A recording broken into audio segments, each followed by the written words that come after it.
बॉलीवुड भेतरान अभिनेता मनोज कुमार को शेषकृत्य सरी मुंबई पवन हंस भिले पार्ले रे तांकर अंत्येष्ट होइछे। मनोज कुमार को पुओ तांको मुखाग्नि देइछन्ते। यार ठीक पूर्वरु तांको मर शरीर उपरे जातीय पताका घोड़ा सह 21 तोप सलामी दिया जाइतला।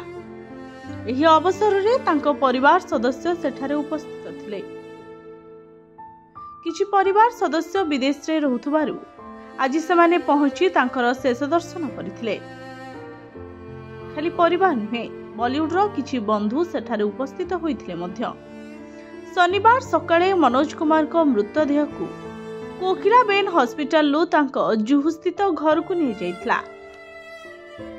सूचना अनुसार शुक्रवार 4 एप्रिल में मनोज कुमार देहांत होइतला। से 78 वर्ष बयस मुंबई कोकिलाबेन धीरुभाई अंबानी हॉस्पिटल शेष निश्वास त्याग करथिले। मनोज कुमार दीर्घ दिन धरी स्वास्थ्य संबंधी समस्या पीड़ित थिले। अभिनेता मृत्यु रे प्रशासक एवं सेलिब्रिटी माने शोक प्रकाश करुछन्ते। प्रधानमंत्री नरेंद्र मोदी को ठारू आरंभ करी शाहरुख खान को पर्यंत समस्ते मनोज कुमार को श्रद्धांजलि देइछन्ते। देश प्रेमपूर्ण चलचित्र निर्माण पई जनाशुना थिले। सेतिपई तांको भारत कुमार मध्य कुहा जाउथला। मनोज कुमार क्यारियर एते उज्जवल थिला कि तांको अनेक प्रतिष्ठित पुरस्कार सम्मानित करा जायतला।